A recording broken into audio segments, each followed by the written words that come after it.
If you think the refereeing in the PSL is terrible, then the Premier League is much worse because this is the biggest blunder of the season. On the last day, we know they've been terrible all season, they've been horrible, but this takes the cake. Look at this.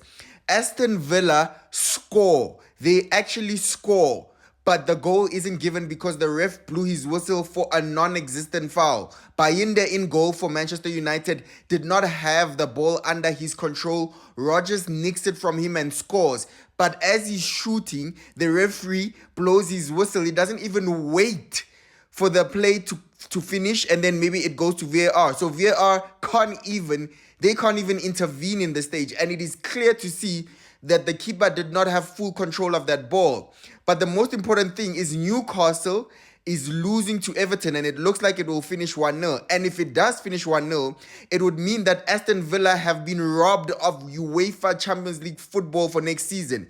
Villa would have been on 67 points. Villa would have been on 67 points and Newcastle on 66 if Villa's goal was allowed to stand, which it should have. So I expect them to be fuming at the end of this game because they've literally lost out on £100 million worth of money for not qualifying into Champions League football.